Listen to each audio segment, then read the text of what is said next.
1947 میں اچھی خوشخبری سنی گئی۔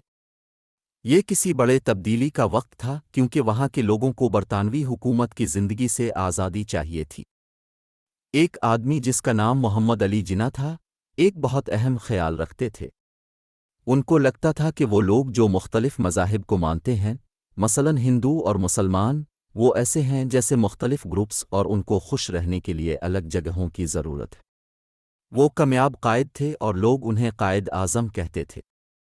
جب 14 اگست کا دن آیا تو یہ ایک بڑی سالگرہ کی تقریب کی طرح تھا کیونکہ ایک نئی ملک کا جشن منایا گیا جس کا نام پاکستان تھا۔ لیکن ایک نیا ملک بنانا بہت مشکل تھا۔ مشکل چیلنج یہ تھا کہ بہت سارے لوگ اپنے نئے گھروں کو جانے میں مصروف تھے اور کبھی کبھار یہ کچھ خوشی کا باعث نہیں بنتا تھا۔ لوگوں کو محنتی اور مل کر پاکستان کو خوشنوا بنانے کی ضرورت تھی۔ مشکل چیلنج یہ تھا کہ بہت سے لوگوں کو اپنے گھر بار چھوڑنا پڑا اور لوگوں کو بڑے پیمانے پر ہجرت کرنی پڑی، لیکن بہت سے لوگوں کو مشکلات اور تشدد کا سامنا کرنا پڑا۔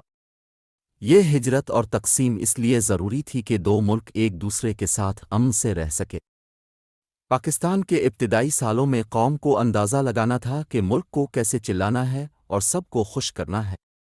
انہوں نے 1996 میں آئین کہلانے والے کچھ اہم قواعد لکھے، یہ کہتے ہوئے کہ پاکستان ایک خاص جگہ بننے جا رہا ہے جسے اسلامی جمہوریہ کہا جاتا ہے۔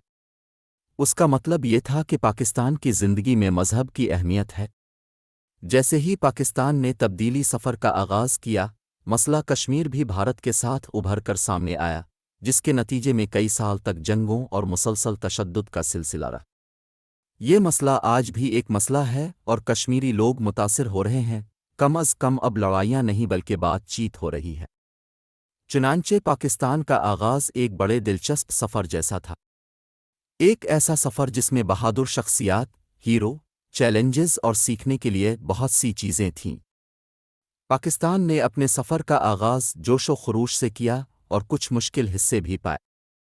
پاکستان کو اس وقت بہت سے مسائل کا سامنا ہے اور آنے والے سالوں میں بہت کچھ ٹھیک کرنے کی ضرورت ہے۔